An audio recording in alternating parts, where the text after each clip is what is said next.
حضور جلوہ گر ہوئے سرور زمین پر 12 ربیع الاول کو۔ یہ تمہیدی گفتگو سے آپ کو لگ گیا ہوگا کہ عرب کے حال کیا تھے، عرب کی زندگی کیسی تھی۔ یہ بیچ میں موبائل چلانے والوں گھر چلے جاؤ چپ چاپ، تو خاموشی سے بیٹھو۔ یہ بڑی محنت کے ساتھ حضور کی سیرت کا جلسہ 12 روز کر رہے ہیں، اور ایک سے ایک عنوان پر، تاکہ آپ کے علم میں اضافہ ہو جائے۔ بیٹھ کے واٹس ایپ فیس بک چلاؤ کیسے ہوگا؟ توجہ کے ساتھ سنیے آپ، اگر زیادہ لائیو سننا ہو اردو سفر پہ بعد میں سن لینا، ابھی براہ راست مجھے سنیے آپ۔ تمہیدی گفتگو سے لگ گیا ہوگا کہ عرب کے حالات کیا تھے، کس سچویشن میں، کس وقت میں محمد عربی کی آمد اس دھرتی پہ ہوتی ہے۔ اور اللہ نے کہا هو الذی بعث فی الامیین، یہ جو اپنے نبی کو ان پڑھوں کے بیچ میں بھیجا، اس آیت سے صاف واضح ہوتا ہے کہ صرف میرے نبی کی آمد نہیں، صرف میرے آقا کی بعثت نہیں، صرف مصطفیٰ جان رحمت کی بعثت نہیں، صرف شمع بزم ہدایت کی بعثت نہیں، بلکہ اس کائنات میں آدم سے لے کر عیسیٰ علیہ السلام سے مصطفیٰ کریم تک ہر نبی معاشرے کی اصلاح کے لیے آیا تھا۔ ہر نبی لوگوں کو غلطیوں سے بچانے کے لیے آیا ہے، ہر نبی لوگوں کو سچائی کی دعوت دینے کے لیے آیا ہے، ہر نبی لوگوں کو جھوٹ سے بچانے کے لیے آیا ہے، ہر نبی لوگوں کو بتوں کی پوجا سے بچانے کے لیے آیا تھا۔ نبی کی بعثت ہی یہ معاشرے کی اصلاح کے لیے تھا۔ اس لیے اللہ نے بھی صاف اصول دے دیا قرآن میں کہ تم ہر معاملے میں مصطفیٰ کو دیکھو، ہر معاملے میں۔ سیاست کرنے جا رہے ہو تو حضور کی سیاسی زندگی دیکھو، 4 ربیع الاول کو غالباً ہمارا یہ موضوع سناؤں گا۔ تم عالم بننے جا رہے ہو، حضور کی عالمانہ زندگی کو دیکھو۔ اللہ نے کیا کہا؟ لَقَدْ مَنَّ اللَّهُ عَلَى الْمُؤْمِنِينَ إِذْ بَعَثَ فِيهِمْ رَسُولًا۔ اللہ نے کہا لَقَدْ كَانَ لَكُمْ فِي رَسُولِ اللَّهِ أُسْوَةٌ حَسَنَةٌ، اے میرے بندو، ہم ہی تم کو کھلاتے ہیں، ہم ہی تم کو پلاتے ہیں، ہم ہی سب کچھ کرتے ہیں، ہمارے ہی حکم سے یہ کائنات چل رہی ہے۔ ہم نے اپنے نبی کو اس لیے بھیجا تاکہ تم ہر معاملے میں آئیڈیل میرے نبی کو بنا لینا، ہر معاملے میں۔ اب اس آیت میں لَقَدْ كَانَ لَكُمْ فِي رَسُولِ اللَّهِ أُسْوَةٌ حَسَنَةٌ، حسنہ مطلق ہے، حسنہ مقید نہیں، حسنہ مطلق ہے۔ مطلق رکھ کے اللہ نے بتا دیا، ارے اس کائنات میں ہو، اس دنیا میں ہو، کپڑے کا دھندا کرنے جا رہے ہو، بزنس کرنے جا رہے ہو، تو اس معاملے میں بھی میرے نبی کو آئیڈیل بنانا۔ تم مبلغ بننے جا رہے ہو، اس معاملے میں بھی مصطفیٰ کو آئیڈیل بنانا۔ تم سیاست کرنے جا رہے ہو، اس مسئلے میں بھی آئیڈیل مصطفیٰ کو بنانا۔ تم جو بھی کرنے جا رہے ہو، آئیڈیل صرف مصطفیٰ کو بنانا، آئیڈیل نبی کو بنانا۔ اگر تم نے یہ فالو کر لیا تو سماج سے ہر برائی کا خاتمہ ہو جائے گا۔ بازار میں جا رہے ہو تو دیکھو مصطفیٰ نے کیا کہا ہے عدل و انصاف کے معاملے میں، ترازو کے مسئلے میں، خرید و فروخت کے مسئلے میں۔ بزنس کرنے جا رہے ہو تو حضور کی وہ زندگی دیکھو۔ اچھا، ایک بات یہ موضوع ہے ہمارا کہ میرے نبی کا مبارک کردار اصلاح معاشرہ میں۔ معاشرے کی اصلاح میں 3 چیز ہے، ایک ہے اصلاح، ایک ہے معاشرہ، ایک ہے نہج، نبوی طریقہ۔ معاشرے کی اصلاح میں نبوی طریقہ کیا ہے؟ اسی کو آپ کے حضرت نے عنوان دیا ہے کہ میرے نبی کا کردار کیسا تھا۔ اگر آپ سیرت پڑھو گے، میں نہیں سمجھتا ہوں اتنے لوگوں میں ایک آدھ بھی ہوگا جو حضور کی پوری سیرت کا مطالعہ کیا ہوگا، میں نہیں سمجھتا ہوں۔ لوگوں کو یوٹیوب پر عجیب و غریب چیزیں دیکھنے سے فرصت ملے تبھی تو یوٹیوب پر اچھے عالموں کو سن لیں۔ کتاب پڑھنے کی تو بڑی دور کی بات ہے۔ آپ دیکھو، میرے آقا 40 سال تک اعلان نبوت نہیں کیا آپ نے، 40 سال تک 40ویں سال اعلان نبوت کرتے ہیں۔ تو سب سے پہلا جو جملہ میرے آقا کا نکلا تھا یہی معاشرے کی اصلاح پر دلیل بھی ہے۔ حضور نے اعلان نبوت سے پہلے بھی معاشرے کی اصلاح کی۔ ارے ہر نبی پیدائشی نبی ہوتا ہے، اور نبی کی پیدائشی معاشرے کی اصلاح کے لیے ہوتی ہے۔ اعلان نبوت سے پہلے والی زندگی، اعلان نبوت کے بعد والی زندگی معاشرے کی اصلاح ہے۔ کہا یہ بتاؤ کیا مجھے امین مانتے ہو؟ سبوں نے کہا ہاں۔ کٹر قسم کا سچا ہی تو تھا۔ ابو لہب نے بھی کہا ہاں تم تو امین ہو۔ کہا مجھے سچا مانتے ہو؟ کہا ہاں ہاں تم کو ہمیشہ سچ بولتے ہوئے دیکھا ہے۔ کہا انصاف پسند مانتے ہو؟ کہا ہاں ہمیشہ تمہیں انصاف سے کام لیا ہے۔ اب جا کے میرے نبی نے کہا جو میں کہتا ہوں وہ سنو گے؟ کہا اللہ ایک ہے، تو جس کو چھٹنا تھا چھٹ گئے، جس کو رکنا تھا رک گئے۔ ہم آپ کی توجہ اس بات کی طرف لے جانا چاہ رہے ہیں کہ ابھی اعلان نبوت نہیں ہوا۔ حضور بچپن سے لے کر اعلان نبوت تک 40 سال تک اپنی امانت داری دکھا کر، عدل و انصاف دکھا کر، سچائی دکھا کر، بت پرستی سے دور رہ کر، کفر و شرک سے دور رہ کر، ہر طرح کی غلطیوں سے دور رہ کر، ہر طرح کی ناانصافی سے دور رہ کر یہ بتا دیا کہ وہ لوگوں سنو، اعلان نبوت کی بعد والی زندگی تو تمہارے لیے ضروری تو ہے ہی، اعلان نبوت سے پہلے والی بھی زندگی دے۔ ہم نے مکمل 40 سال معاشرے کی اصلاح کی ہے۔ کہا سچائی قائم کرنا۔ اچھا جب اعلان نبوت ہوا، وحی کا سلسلہ شروع ہوا، تو حضرت خدیجۃ الکبریٰ کے پاس وہ آئے تھے، نہ گھبرا کر میرے آقا، سنیے گا توجہ کے ساتھ، کہا کہ اللہ کا کلام مجھ پہ نازل ہوا ہے۔ وہ ٹھنڈی لگ رہی تھی، وہ پسینہ بھی اتر رہا تھا، وہ کانپ رہے تھے، مصلحت خداوندی جو بھی ہو۔ حضرت خدیجہ نے کیا کہا تھا؟ آپ نہ گھبرائیں یا رسول اللہ، آپ ٹینشن نہ لیں، آپ تو لوگوں کا دل جوڑتے ہیں، آپ نہ ٹینشن لیں، آپ تو صلہ رحمی کرتے ہیں، آپ نہ ٹینشن لیں، آپ تو سماج کو بھلائی کی طرف لانے کا کام کرتے ہیں، آپ ٹینشن نہ لیں۔ حضرت خدیجہ کا یہ بتانا بھی امت کے لیے دلیل ہے کہ حضور کا کردار 40 سال پہلے کیسا تھا معاشرے کی اصلاح کے لیے۔ 40 سال کے بعد اعلان نبوت کے بعد آپ 13 سالہ مکی زندگی دیکھو۔ آپ سب سے پہلا قدم جو مصطفیٰ نے، آقا کریم نے معاشرے کی اصلاح کے لیے اٹھایا تھا، وہ قدم پہلا میرے علم کے مطابق یہ ہے کہ آپ نے سب سے پہلا قدم جو اٹھایا تھا وہ تھا ایمان پختگی کے ساتھ لوگوں کے دل و دماغ میں ڈالنا۔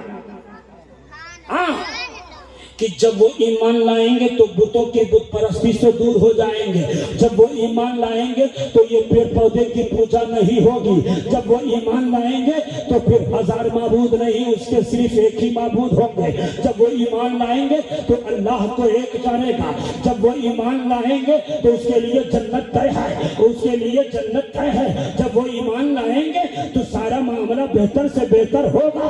تو سب سے پہلا قدم مصطفیٰ کریم کا معاشرے کی اصلاح کے لیے جو تھا وہ تھا ایمان کی پختگی لوگوں کے دل و دماغ میں۔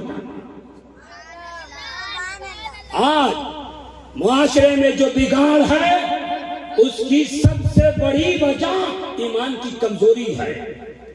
آج اگر کوئی شراب پی رہا ہے اس کا مطلب پختہ ایمان والا نہیں ہے، اگر کوئی زنا کر رہا ہے اس کا مطلب کامل درجے سے اس پر عمل نہیں کر رہا ہے، اگر کوئی کسی کافر کے مسئلے میں شریک ہو کر کوئی کفریہ شرک کر رہا ہے، کفریہ کام کر رہا ہے، پوجا پاٹ میں شریک ہو رہا ہے، اس کا مطلب ایمان اس کا مضبوط نہیں ہے۔ حضور نے معاشرے کی اصلاح کے لیے سب سے پہلا قدم جو اٹھایا تھا وہ تھا ایمان پختگی کے ساتھ صحابہ کے اندر ڈالنا، اور ایسا ایمان ایسا ایمان ڈالا تو دیکھو نا حضرت بلال حبشی ہے، کلمہ طیبہ پڑھ لیے ہیں تو میاں بن خلف کی تپتی ہوئی ریت پر تڑپایا جا رہا ہے۔ جب تپتی ہوئی ریت دھوپ کی طرح سے تڑپتی تھی اس وقت میں بلال کے سینے پر پتھر رکھ دیا جاتا تھا، مگر میرے نبی نے کیسا ایمان کی شربت ایمان اس کے اندر ڈالا تھا، شربت ایمان پلایا تھا کہ کہا تھا سن یہ